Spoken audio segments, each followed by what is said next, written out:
وحورنا يا إمام البخاري يا مسلم وحورنا يا لبدو صحيح كورنا يا من حديث أبي هريرة رضي الله عنه أن النبي صلى الله عليه وسلم قال إنه يري كانت بنو إسرائيل يغتسلون عراة ينظر بعضهم إلى بعض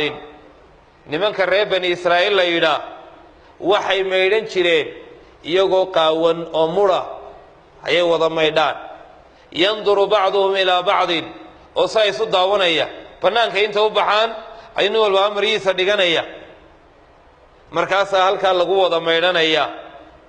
ونوين ينير ينندح قار إهلا قاران إهلا هين قار صدق يسوع قار سيديال يسوع معناها ددكو سأل سأي سويهين با والله وضع بحيايو مريحا لوضع دقنيا يدو سيدي إلهي كو أبو ريا يالله ميدانيا وكان موسى صلى الله عليه وسلم يغتسل وحده نبي الله موسى عليه السلام كل ذي من انتم يربحوا أيوم ميدان شري مركاسا نبيقو حشوط بو هالكا ولتغي حالدنا يكون شرانا وكلا هدلي وانا يكون دقاضيقين نفتيسو مركا قوني ولبحي مركا يقو حمانتو دي شوكتيه نبيقي إلهي دينا عقبحي أيا الله صمينا يا دعاية سمعتها لقد ليا سوقا وحلوق لي بحير هذا فقالوا والله ما يمنع موسى أن يغتسل معنا إلا أنه آدر نبي موسى وحي إنه لما يرنتي وعيه محاضر أم الله ينسى عيب لي عيب هوساء وقرصون شيلوا لي هايو وعيس لي وحبال لقا أركيو مركاسا الله فافين دونا عدلدا وحو لبحي عيب ولا فوقاني النبي إله حشود كيبا وحو مرمر نغنى عي dhaqan wanaagii baa marmar wuxuu isu bedelayaa waa ninka qaradka iyo ujeedada leh suurad kala loo sameeynaya wanaagii nabiga ilaahay oo dhinaca ula baxay maxaa la siiyay sawir aad u qaldan waliba ogowo sawirka noocaas oo kalena dadku way u dhagan nuguli waa la isgaarsiiyay walaak wakaasi socda wixii si xilka laabo qarinaya uu fogaanaya maragta ilaahayna wuu ilaashanaya awliyadiisa iyo anbiyada iyo rususha waa ilaalinaya فذهب مرة يغتسل مرب النبي دين عبحي وميرانيا فوضع ثوبه على حجر مرضي بوسكدي قوح دول صار دغح ففر الحجر بثوبه دغح ووح الله أرضي مري نبي الله موسى الله أرضي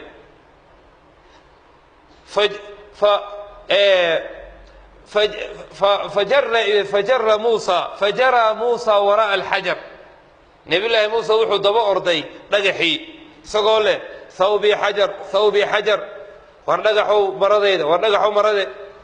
لا دغح waxa la yaqaan inaan bartiisa ka dhaqaaqino loogu yimaado imaka dhagax caadi ma waa dhagax amran haduu dhagax dhaqaaqana mu dheereen jirin kani laakiin uu amran yahay ilaahay baa hawl kala ka wato oo waa uu dheereynaya uu dusaya sidoo dhagaxii uu ordayay nabi ilaahay muuse uu daba ordayay wuxuu dhex yimi halkay fadhiyay reer bani Israa'iil teetana waxay arkeen nabiga ilaahay oo ceebka saliima oo jirkiisu yahay ka ugu cudoon ee ugu quruxda badan ayay arkeen teetana nabigi mariyay buu ka qaatay dhagaxii wuu xidhay markuu xidhayna ulu watay ayuu dhagaxii 7 jeer ku riday ama 6 jeer Abu Hurayra wuxuu leeyahay rasuulku sallallahu alayhi wasallam wuxuu yiri إنه لندب بالحجر داوعيه ayaa ku yaalay dhagaxii 6 أو 7 تضبط دخر أما 6 دخر buu dhagaxii qabay ضربا بالحجر ushii la dhacay awgeed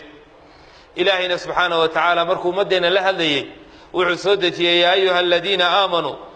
la takunu kalladina aadaw Musa fabarra'ahu Allah mimma qalu wa kana 'inda Allah wajiha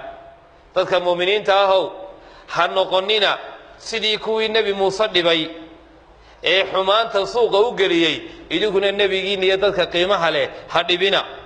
ilaahayna waa bari yeelayo wixii ay suuqa u galiyeen ilaahay baa ka bari yeelay wa kana 'inda Allahi wajiha nabi Muuse ilaahay agtiisa wajiga qiimaayo ku lahaa